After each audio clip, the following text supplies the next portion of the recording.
Hi friends, ఈరోజు తుఫాన్ అన్నారు. పైన బాగా మబ్బు పెట్టింది, వర్షం వచ్చే అవకాశం ఉంది. గాలికి చేను పడిపోయింది. అక్కడ వరి కోత కోసేస్తున్నారు. మొత్తం అంతా తయారయ్యి పంట చేతికొచ్చేటప్పుడు వర్షం వస్తుంది. ఈ తుఫాన్ గండం తప్పించుకుంటే వరి పైరు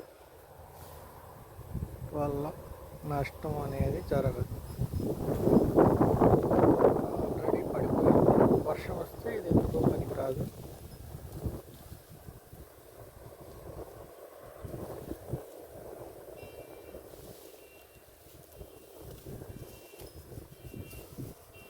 ఆంధ్రప్రదేశ్ కృష్ణా జిల్లా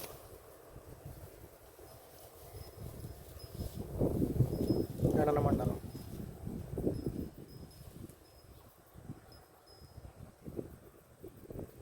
ఈరోజు తారీఖు 30/11/2024.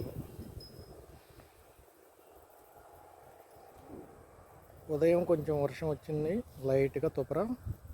ఇప్పుడు పర్వాలా, కానీ వర్షం వస్తే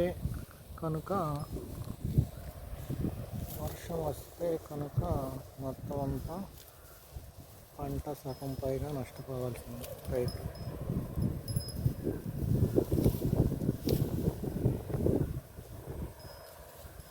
దేవుడు వల్ల వర్షం రాకూడదని ఆ దేవుడు ప్రార్థిస్తున్నాను. ఫ్రెండ్స్, మీరు కూడా కొంచెం దేవుని ప్రార్థించండి. వర్షం రాకూడదు, పంట చేతికి అందాలి, అందరూ సుఖంగా ఉండాలి, ఎవరో నష్టపోకుండా ఉండాలని మీరు కూడా దేవుడు ప్రార్థించండి. Friends, thank you very much friends. Okay, bye. Thank you.